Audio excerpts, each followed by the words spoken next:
Revenge Diaries with I Am. He used me to get promoted. And I didn't realize it until the day he sat in the corner office that should have been mine. My name is Daniel Ross, and for 5 years I was the most dependable analyst at Ashford and Blake Consulting. I was the one who worked late, fixed last-minute crises, and made sure the projects didn't collapse when everyone else panicked. But the man who stole my future wasn't some rival from another department. It was my own colleague, my so-called friend Nathan Hale. Nathan had charm, confidence, and the kind of polished smile that made upper management lean in whenever he spoke. But behind that smile was calculation. He wasn't the guy who stayed past midnight to clean up a client disaster. That was me.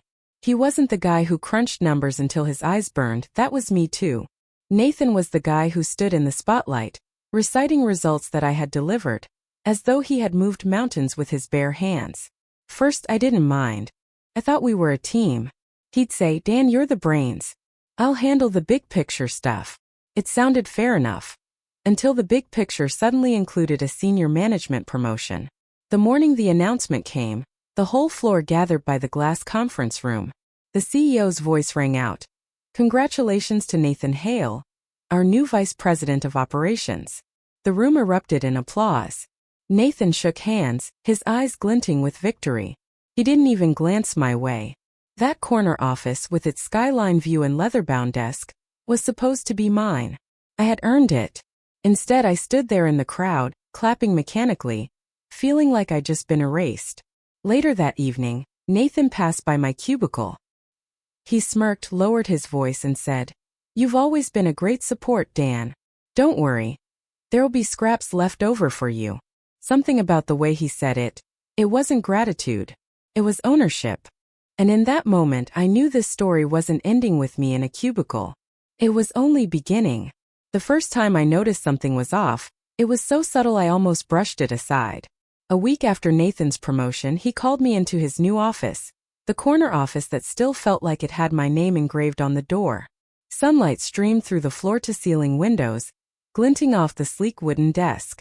Nathan leaned back in his new leather chair, fingers steepled, wearing a grin that didn't match the words coming out of his mouth.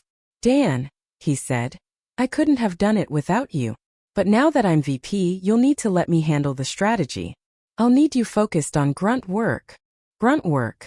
I swallowed the sting of the phrase and nodded, but inside a knot tightened in my chest.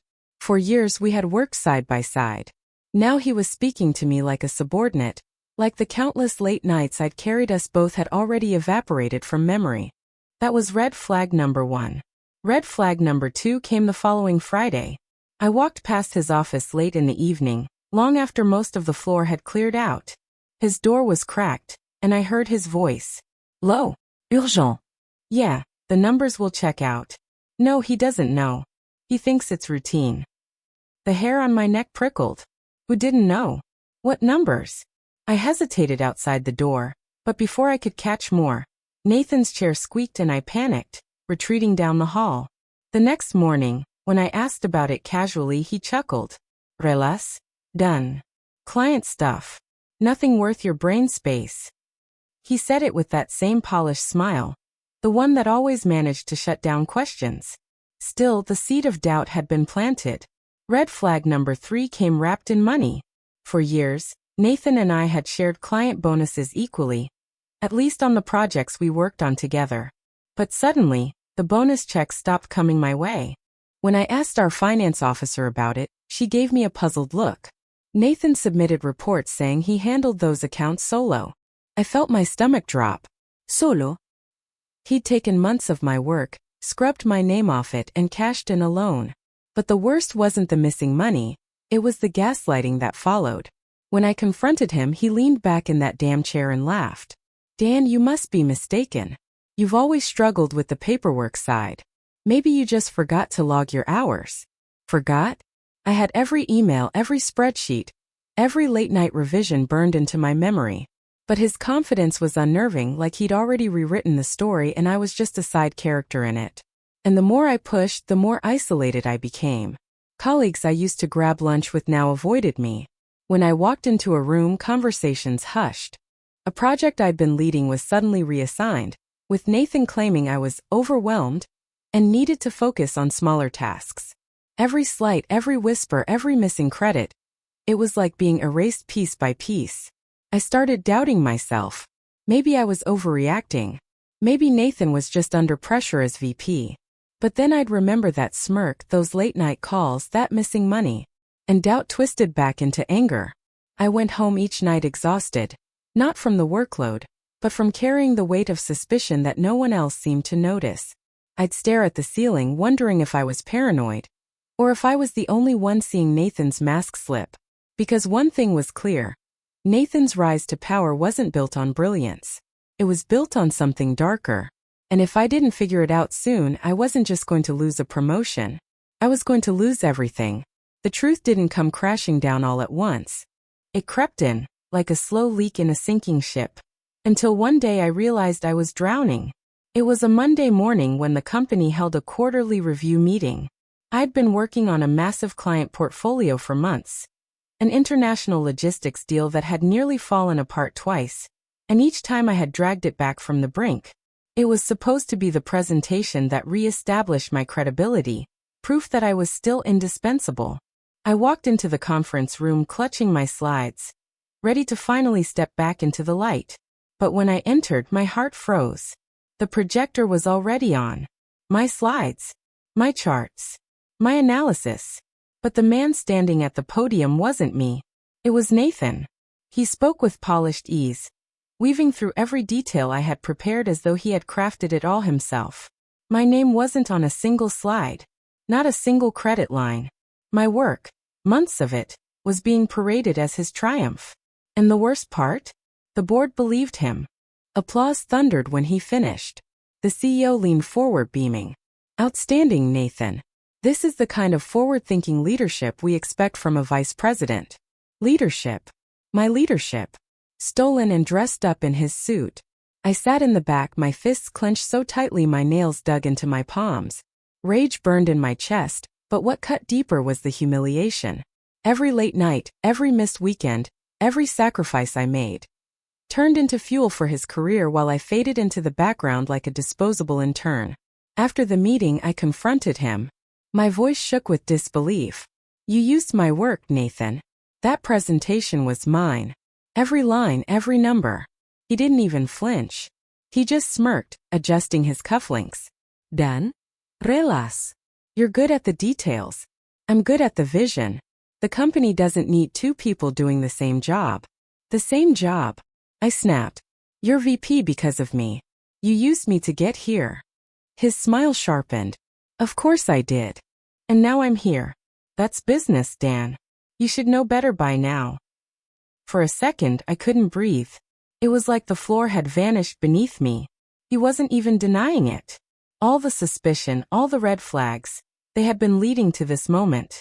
He'd taken everything we built together, stripped my name away, and claimed the throne for himself. And worse, he was proud of it. That night, I sat alone in my apartment, staring out the window at the city lights.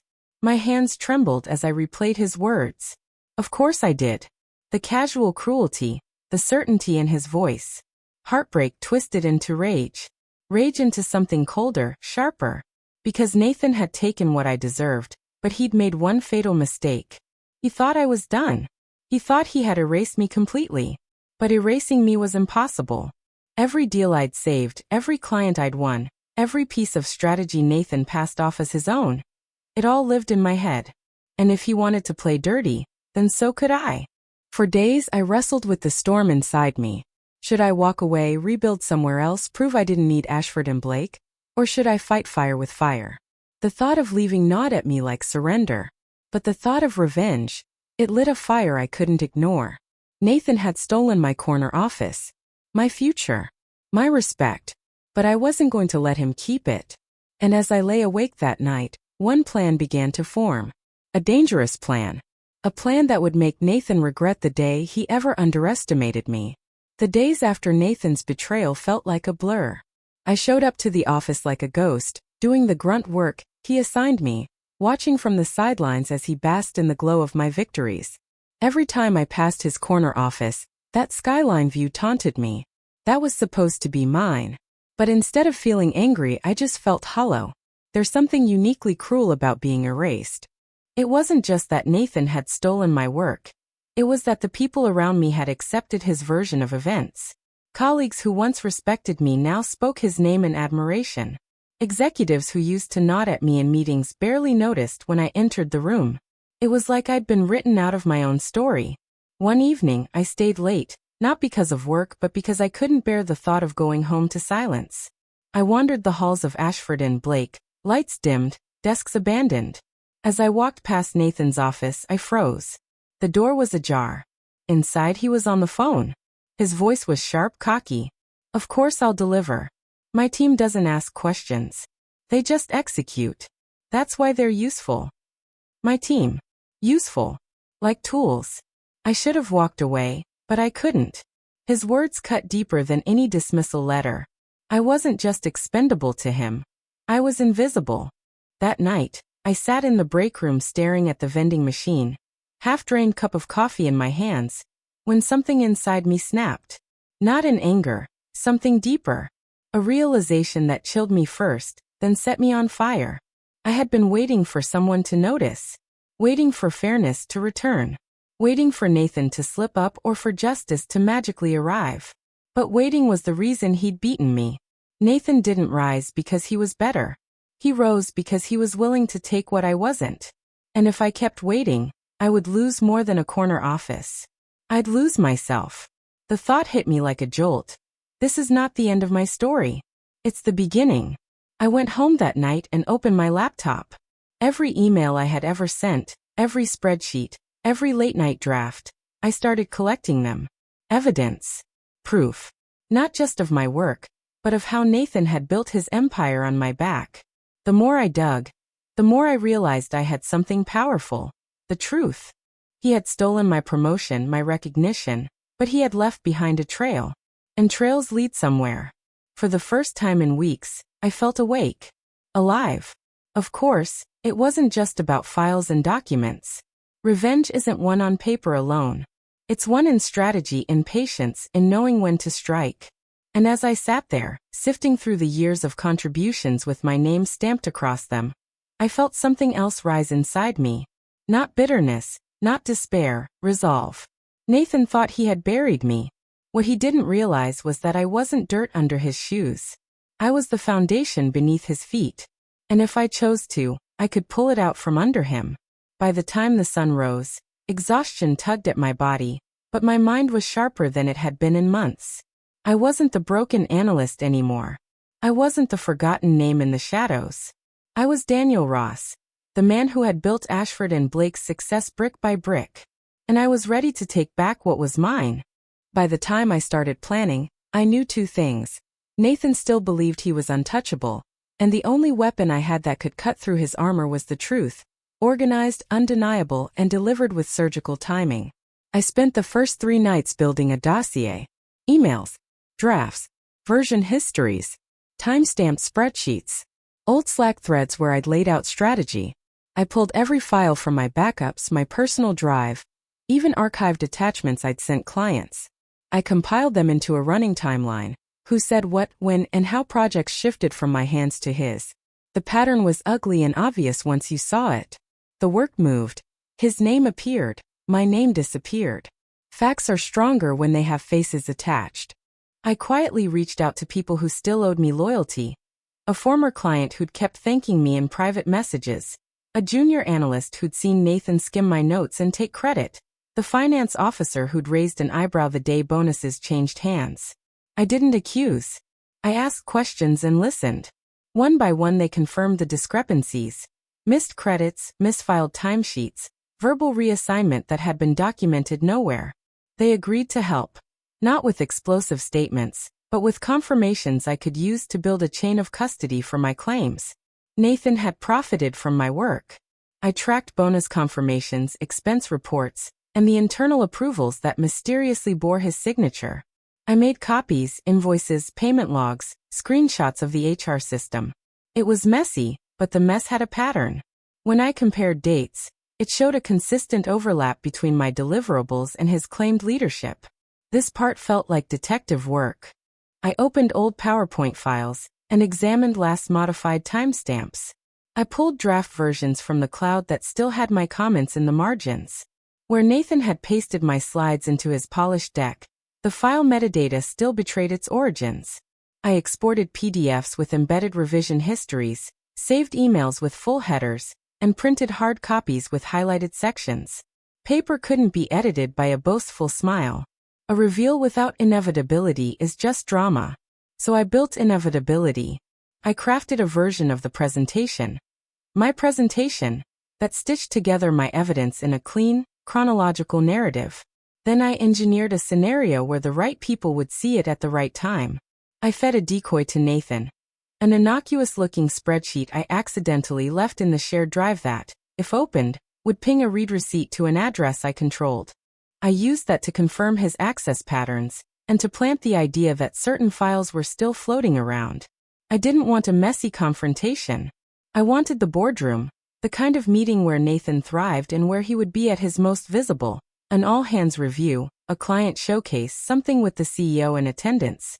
I slipped notices to my corroborators, arranged for the finance officer to run a routine audit on an account Nathan had been managing, and nudged the client to ask for documentation during the next review. Everything had to look organic, not like a vendetta. All this took patience. Every step required control over 1,000 small details. Timestamps, email headers, who sat next to who, which projector would be used. I rehearsed the narrative in my head until it was bone-deep clear. Not for me to gloat, but so the truth would present itself cleanly, and leave no room for Nathan's silver tongue.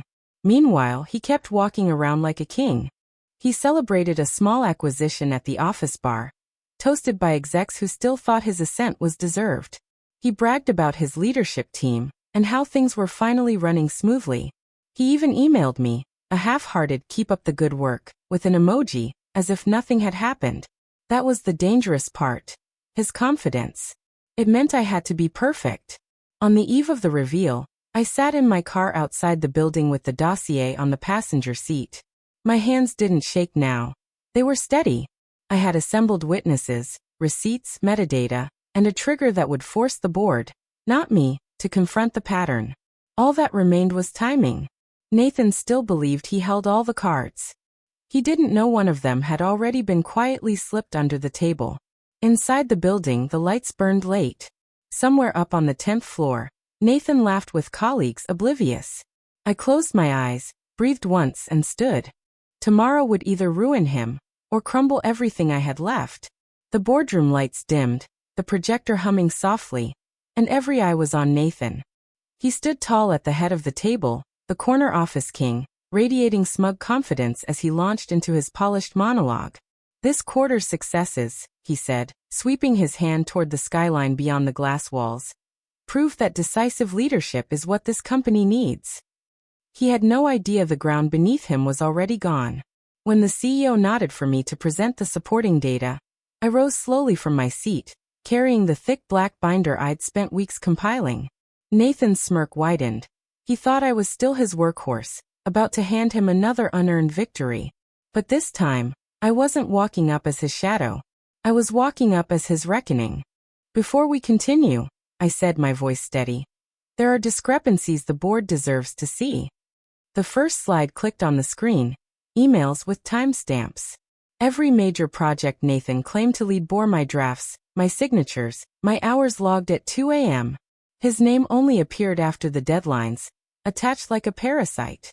Murmurs rippled. Nathan forced a laugh. Dan, come on, let's not bore them with details.